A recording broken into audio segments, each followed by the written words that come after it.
तो जय जवान जय किसान भाई बहनों, आप सभी का मेरे डिफेंस चैनल पे स्वागत है। तो आज की डिफेंस अपडेट वीडियो में एक बहुत ही इंपॉर्टेंट टॉपिक के ऊपर डिस्कशन करेगी। तो जो MRF प्रोजेक्ट है, क्यों ना उसमें एम से जो 5th जनरेशन फाइटर जेट है उसका एक डाउनग्रेड वेरिएंट डेवलप करके भारतीय वायुसेना को ऑफर किया जाए, इसके बारे में डिटेल से डिस्कशन करने वाले हैं। तो इस डिस्कशन से पहले आज की जो 4 बड़ी अपडेट है इसके बारे में बता देता हूँ। तो पहली अपडेट इंडियन नेवी की ओर से आ रही है। वीडियो की जो दूसरी अपडेट है वो MRF प्रोजेक्ट को लेकर आ रही है। वीडियो की तीसरी अपडेट हाल इंडियन मल्टी रोल हेलीकॉप्टर को लेकर, और वीडियो की चौथी और आखिरी update S-500 air defence system को लेकर आ रही है। तो इन सभी टॉपिक के बारे में डिटेल से बताने वाला हूँ, तो वीडियो को अंत तक जरूर देखिएगा। नए हो तो प्लीज़ मेरे डिफेंस चैनल को सब्सक्राइब करें, बेल आइकन दबाना ना भूलें और कमेंट सेक्शन में जय हिंद जय भारत जरूर लिखेगा। तो आज की डिफेंस अपडेट वीडियो शुरू करते हैं। तो आज से 2-3 साल पहले इंडियन नेवी के द्वारा एक रिक्वायरमेंट रखी गई थी 57 कैरियर बोर्ड फाइटर जेट के लिए, जो कि खासतौर पे INS विक्रांत के लिए था। पर 1 साल पहले इस रिक्वायरमेंट को घटा के 36 कर दिया गया है, और अभी की लेटेस्ट इन्फॉर्मेशन के हिसाब से इंडियन नेवी के द्वारा इस रिक्वायरमेंट को फिर से घटा दिया गया है। तो अभी फिलहाल 26 carrier board jets INS Vikrant के लिए अक्वायर करने की बातचीत हो रही है। पर भले ही इंडियन नेवी के द्वारा इस रिक्वायरमेंट को घटाया गया हो, पर इस रिक्वायरमेंट के तहत फाइटर जेट खरीदे जाएंगे या नहीं खरीदे जाएंगे, इसको लेकर कोई भी गारंटी नहीं है। तो इस डील को लेकर ही इंडियन नेवी में काफ़ी सारा टसल है कि इस डील के तहत एयरक्राफ्ट को खरीदे जाए या TEDBF का और ज़्यादा वेट किया जाए, क्योंकि इंडियन नेवी ही TEDBF प्रोजेक्ट को सपोर्ट कर रही है। तो रिसेंट में ही इंडियन नेवी के चीफ के इंटरव्यू के दौरान उन्होंने TEDBF को लेकर एक बात कही थी, और उनके स्टेटमेंट से ऐसा कुछ भी नहीं लग रहा था कि वो TEDBF प्रोजेक्ट में थोड़ा सा भी डिले करना चाहते हो या किसी भी फॉरेन फाइटर जेट को इंपोर्ट करना चाहते हैं। तो उन्होंने वायु एरोस्पेस से बात करते हुआ क्लियर कट कहा था कि हम TEDBF प्रोजेक्ट को सपोर्ट कर रहे हैं। साथ ही बेंगलुरु में जो नेवल फैसिलिटी के नेवल ऑफिस है वो पूरी तरह से इस प्रोजेक्ट पर मॉनिटरिंग भी कर रहे हैं, और ADA के साथ मिलकर बहुत ही जल्द जो एयरक्राफ्ट है उसको रोल आउट कर दिया जाएगा। लेकिन इस रिक्वायरमेंट को उसी टाइम कब किया गया है जिस टाइम इंडियन नेवी 6 जनवरी को रफाल फाइटर जेट का डेमोन्स्ट्रेशन लेने वाली है।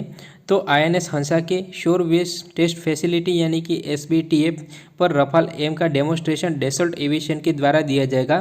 तो देखना यह होगा कि भारतीय नौसेना रफाल एम को परचेस करती है या TEDBF का और ज़्यादा वेट करती है। तो अब हम वीडियो के दूसरे अपडेट के बारे में बात कर लेते हैं, जो कि MRF प्रोजेक्ट को लेकर आ रही है। तो अभी फिलहाल भारतीय वायुसेना MRF प्रोजेक्ट को तेजस मार्क 2 प्रोजेक्ट से भी ज़्यादा इंपॉर्टेंट दे रही है। तो साउथ कोरियन मीडिया में एक काफ़ी इंपॉर्टेंट रिपोर्ट सामने आई है। तो अभी फिलहाल भारतीय वायुसेना के प्रमुख VR चौधरी जी साउथ कोरिया की एक यात्रा पर गए हुए हैं, जहां पर साउथ कोरिया का जो 4.5 जनरेशन का फाइटर जेट यानी कि KF-21 को लेकर काफ़ी सारी ब्रीफिंग दी गई है, या साउथ कोरियन एयरफोर्स के द्वारा उनको ब्रीफ किया गया है। तो इस एयरक्राफ्ट को लेकर साउथ कोरियन मीडिया में एक रिपोर्ट सामने आई है, जिसमें बताया गया है कि भारतीय वायुसेना साउथ कोरिया की जो KF-21 है उसमें इंटरेस्टेड है। तो KF-21 को 2021 में लॉन्च किया गया है, जो कि एक 4.5 जनरेशन का फाइटर जेट है। उसका जो मार्क 2 होगा वो 5th जनरेशन का फाइटर जेट होने वाला है। देखने वाली बात यह है कि जब से VR चौधरी ने इंडियन एयरफोर्स की कमान संभाली है, तो उसके बाद उन्होंने MRF प्रोजेक्ट को लेकर बहुत ही ज़्यादा सीरियसनेस दिखाई है। इसके अलावा भारतीय वायुसेना के जो MRF प्रोजेक्ट है उसकी रिक्वायरमेंट में VR चौधरी के द्वारा बताया गया है कि वो जो फाइटर जेट लेना चाहता है उसमें 5th जनरेशन और 6th जनरेशन की टेक्नोलॉजी भी होनी चाहिए। तो भारतीय वायुसेना की इन रिक्वायरमेंट को KF-21 फुलफिल कर सकता है, क्योंकि उसका जो डिज़ाइन है वो 5th जनरेशन का है, और वो एक 4.5 जनरेशन का फाइटर जेट है। इसके अलावा उसमें इंटरनल वेपन वे नहीं है, बल्कि मोल्ड्स दिए गए हैं जिनमें मिसाइल को फिट किया जा सकता है। इसके अलावा उसके जो विंग्स है उस पर भी हार्ड पॉइंट दिए गए हैं। तो जो कोरिया का KF-21 है वो भारतीय वायुसेना की पसंद बन सकता है, क्योंकि जो अभी की एग्जिस्टिंग फाइटर जेट यानी कि रफाल और यूरो फाइटर की कंपैरिजन में ज़्यादा बेहतर साबित हो सकता है। तो अब हम वीडियो की तीसरे अपडेट के बारे में बात कर लेते हैं, जो कि हाल IMRH को लेकर आ रही है। तो इंडियन नेवी के द्वारा एक बहुत ही इंपॉर्टेंट अपडेट हाल IMRH को लेकर आ रही है। तो Indian navy SS-60 IMRH helicopter को अक्वायर करने का कमिटमेंट किया है। तो ये नंबर आगे जाके बढ़ सकता है, क्योंकि इंडियन नेवी के द्वारा अब तक 2 वेरिएंट अप्रूव किए गए हैं। तो सबसे पहले 19 नंबर में स्पेशल ऑपरेशनल वेरिएंट को अक्वायर किया जाएगा, और इसके अलावा अटैक वेरिएंट भी खरीदे जाएंगे जो कि एंटी सबमरीन वॉरफेयर और एंटी सरफेस वॉरफेयर को बड़ी ही आसानी से अंजाम दे सकेंगे और ये टॉर्पेडो मिसाइल को भी अपने साथ कैरी कर पाएंगे। और इसके अलावा इंडियन नेवी के द्वारा एचएएल को रिक्वेस्ट की गई है एक एंटायरली न्यू वेरिएंट को डेवलप करने के लिए जो कि एक ट्रूली मल्टी रोल हेलीकॉप्टर होगा जो कि special operation, anti submarine, anti surface, search and rescue, surveillance और ट्रांसपोर्ट जैसे सभी रोल को निभा पाएगा। और इस वेरिएंट के भी 30 से लेकर 35 यूनिट को इंडियन नेवी के द्वारा एक्वायर किया जाएगा। तो ऑल ओवर 60 यूनिट के लिए कमिटमेंट किया जा चुका है। वहीं पर एक नए वेरिएंट के लिए एचएएल है वो प्रपोजल बहुत ही जल्द सबमिट करने वाला है। ये इंडियन नेवी के लिए तीसरा और सबसे कॉम्प्लेक्स वेरिएंट होगा जिसको डेवलप करने में एचएएल को काफ़ी ज़्यादा समस्याओं का सामना करना पड़ सकता है, लेकिन इंडियन नेवी के द्वारा जो प्रोक्योरमेंट प्लान रखा गया है वो बहुत ही ज़्यादा अच्छा है। तो 19 नंबर में जो स्पेशल ऑपरेशनल यूनिट को एक्वायर किया जाएगा वो बहुत ही ज़्यादा सिमिलर होंगे इंडियन एयरफोर्स और इंडियन आर्मी के वेरिएंट से। इसके अलावा इंडियन नेवी का इन हेलीकॉप्टर का यूज़ जो मार्कोस कमांडो है उसके स्पेशल ऑपरेशन और उसके ट्रांसपोर्ट में किया जाने वाला है। तो सबसे पहले 19 यूनिट को एक्वायर किया जाएगा जो कि बेसिक यूनिट है जिससे एचएएल को टाइम मिल जाएगा जो दूसरा वेरिएंट है एंटी सबमरीन वॉरफेयर और जो एंटी सरफेस वॉरफेयर वाला है उसके लिए। इसके अलावा उसके बाद क्रमशः जो कॉम्प्लेक्स वेरिएंट है उसको भी एक्वायर किया जा सकता है। तो एचएएल के प्लान के मुताबिक इंडियन आर्मी और इंडियन एयरफोर्स के जो वेरिएंट है वो 2027 तक इंडक्शन के लिए रेडी है।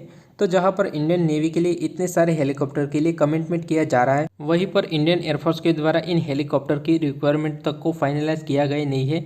तो खुद एयरफोर्स चीफ के द्वारा यह बयान दिया गया है कि आईएमआरएच के लिए जो रिक्वायरमेंट है यानी कि जनरल स्टाफ क्वालिटेटिव रिक्वायरमेंट है उसको अभी फिलहाल फाइनलाइज नहीं किया गया है। तो अभी फिलहाल भारतीय वायुसेना को एज ए ट्रांसपोर्ट इस हेलीकॉप्टर की ज़रूरत है।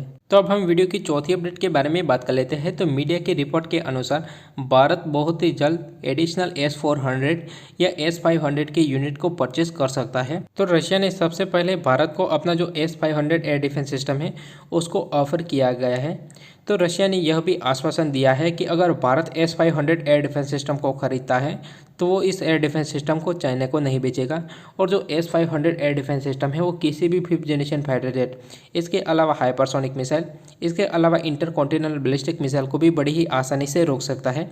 तो संभवत यह है कि भारत फ्यूचर में S-500 या S-400 के एडिशनल ऑर्डर को प्लेस कर सकता है। तो अगर भारत के द्वारा एडिशनल S-400 को खरीदा जाता है तो इसकी डिलीवरी 2025 तक हो सकती है। तो अब हम वीडियो के सबसे इंटरेस्टिंग टॉपिक के बारे में बात कर लेते हैं कि क्यों ना AMC को ही MRFA प्रोजेक्ट में सिलेक्ट किया जाए।